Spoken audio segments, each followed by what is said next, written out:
الحمد لله رب العالمين والصلاة والسلام على شرف المرسلين وعلى آله وصحبه أجمعين أما بعد. And just to take a few minutes of your time this evening, after we have prayed this Salatul Taraweeh, and we will continue inshallah from that which we mentioned yesterday,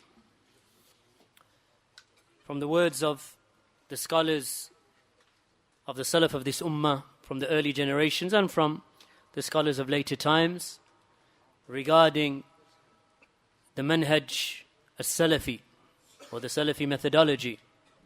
We mentioned yesterday the statement of Imam al-Awza'i, rahimahullah ta'ala, as has been collected by Imam al-Ajuri in a Sharia, that he mentioned, al-Awza'i rahimahullah died in the year 157 after the Hijrah, alayka bi-atharin min salaf. Upon you are the narrations of the Salaf. وَإِن رَفَدَكَ النَّاسِ, even if the people were to abandon you. And beware of the opinions of men, even if they beautify their speech, or even if that opinion is beautified by speech. So today I'll mention to you a narration also collected in the Madkhal ila Sunan al-Kubra of al-Bayhaqi, where Abu Asim al-Nabil al-Nabil, that he stated that I heard Sufyan al-Thawri, or I was listening to Sufyan al-Thawri, and Sufyan al-Thawri, of course, is from the great Imams of the Salaf, died in the year 161 after the Hijrah. He's from the great scholars of the past. Imam Ahmad ibn Hanbal rahimahullah said about him that he was the Imam of Ahlul Sunnati wal Jama'ah of his era. So anyway, Abu Asim rahimahullah, he said that I heard Sufyan al-Thawri, I was listening to Sufyan al-Thawri, and a youth from the people of knowledge, meaning a young man from the people of knowledge, came and sat in his gathering. And this young man, who had some knowledge with him, he put himself forward in that gathering in front of the scholars. وَيَتَكَلَّمْ وَيَتَكَبَّرْ. He spoke and he made apparent his pride. He spoke and made and spoke with knowledge, with his knowledge, with the knowledge that he possessed, in front of those who were older than him. So Abu Asim said, فَغَضَبَ Sufyan. So Sufyan al-Thawri became angry. And he said that our Salaf were not like this, like you. They were not like you. Rather, one of them would not take the role of being in front of the people. And he would not sit in the forefront up until he had been seeking this knowledge for 30 years. وَأَنْتَ تَتَكَبَّرْ. And you are the one who raises himself, makes himself big and important amongst those who are older than you. Get up from me, and I don't want to see you in my gathering again. So here the point being that Sufyan al-Thawri, there's obviously huge, tremendous benefits from this statement and from this narration from Abu Asim. First of all, Sufyan al-Thawri died in the year 161 after the Hijrah. Secondly, that Sufyan al-Thawri is he himself said, لَمْ يَكُنْ السَّلَفْ هَكَذَا. That the Salaf were not like this. So the term that he used was Salaf, meaning that me, Sufyan al-Thawri, my predecessors, were not like this, and the term that he used was Salaf, again indicating and showing that the term Salaf was used to refer back to the A'imma who came before them, for the great scholars that came before them. So Sufyan al-Thawri, 161 after the Hijrah, talking about his Salaf. So the term Salaf was used to describe the Sahaba and the Tabi'een. It was used in that time.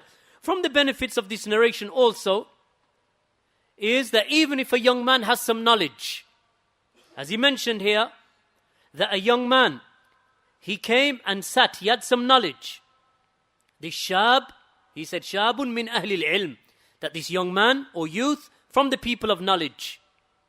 And he sat in front of those who were older than him. And he put himself forward and he spoke. And he conveyed that which he possessed of knowledge in front of them, even though they were older than him. So Sufyan reprimanded him, showing that even if a young man has some knowledge, then upon him is to withhold and not to speak in front of those who have preceded him in knowledge. So Sufyan became angry with him because he noticed in him that he was putting himself in the forefront, even though he was a young boy or he was a young man. Even the issue wasn't the fact that he had knowledge, because that has been borne witness to. Shabun min ahli al-ilm, that he was a young man from the people of knowledge. The fact that Sufyan al-Thawri, that he reprimanded him for, he said that our Salaf never used to do what you are doing. That our Salaf, they would not speak and they would not put themselves forward up until they had sought knowledge for 30 years. And you sit here and you put yourself forward in front of those who are older than you. Get up from me, and I do not wish to see you in my gathering. So the important point here being, my brothers and sisters, is the fact that the Salaf, the term Salaf was used by Sufyan al-Thawri, referring back to his scholars and his predecessors. Also Imam al-Dhahabi, and you all know, or you should know Imam al-Dhahabi rahimahullah. Imam al-Dhahabi is from the students of Shaykh al-Islam ibn Taymiyyah, from the 8th century of al-Islam, from the 8th century, over 700 years ago, from the time that we are living in now. That Imam al-Dhahabi said in his biography of the Imam Ahmad bin Ni'ma al-Maqdisi, he mentioned about him, وَكَانَ عَلَىٰ عَقِيدَةِ السَّلَفِ, that this Imam Ahmad ibn Ahmad al-Maqdisi, that he was upon the aqidah of the Salaf. So who does Imam al-Dhahabi intend by the Salaf here? Again, Sahaba and Tabi'een. So the term Salaf is not a new term. It is an age-old term. Barakallahu feekum. Also Ibn Kathir rahimahullah, and you know Ibn Kathir, of course, the great Imam of Tafsir. He has a Tafsir of the Quran. And he is from the students also of Ibn Taymiyyah, died in the year 774 after the Hijrah, rahimahullah. Again, over 700 years ago. He mentions the statement of Allah subhanahu wa ta'ala, ثُمَّ اسْتَوَىٰ عَلَى الْعَرْشِ, that then Allah ascended over the arsh, ascended over the throne, from Surah Al-A'raf, ayah number 54. So, commenting upon this ayah, Ibn Kathir said, so the people in this affair were amongst the people in this affair, there were many variant sayings, or many great, meaning numerous variant sayings with regard to the explanation of this ayah. That then Allah ascended over the throne. So Ibn Kathir is making the point that the people came with various sayings. What does this ayah mean? And he said, here and now is not the place to mention all of those various sayings. Rather, what I wish to say, he mentions that indeed the important point here is that in this affair, what is to be followed and the path to be followed is the madhab al-salaf al-salih, Malik wal-Awza'i wal-Thawri wal-Layth bin Sa'ad wal-Shafi'i wa-Ahmad bin Hanbal wa-Ishaq bin Rahaway وغيرهم من أئمة المسلمين قديما وحديثا. He mentions in his Tafsir al-Quran al-Azim. So listen to these words of Ibn Kathir. So after mentioning the ayah and admitting, yes, there are many different sayings with regard to what is the meaning of this ayah, that Allah ascended over the arsh. He mentions, and the path to be followed is the madhab of the Salafus Salih, is the way of the Salafus Salih. Again, the question here being, who does Ibn Kathir intend by the Salafus Salih? So he makes it clear. The madhab of the Salafus Salih, Malik, meaning Malik bin Anas, died 179. Then he mentions Awza'i, died 157. Al-Thawri, died 161. Layth bin Sa'ad from the shuyukh of Imam Shafi'i from Egypt, Layth bin Sa'ad. Then he mentions Ash-Shafi'i, again, died 204. Ahmad ibn Hanbal, died 241. Ishaq bin Rahaway, died 238. And other than them, from the Imams of the Muslimin, Qadiman wa Haditha. The Imams of the Muslims from the olden times, Qadiman wa Haditha, and the scholars of today. Meaning other than them, from those who have passed away and those who are present now. Intent again, here being that the term Salaf, who did Ibn Kathir intend? He intended all of those Imams and those who came before them, because he said, from the Imams of the Muslims, Qadiman, from the olden times and of these times. That this is what is important with regard to the meaning of this ayah. Salaf, what did they intend? Sahaba, those who came after them, including Malik, Thawri, Awza'i, Ahmad, Shafi'i, Layth ibn Sa'ad, from the earliest generations.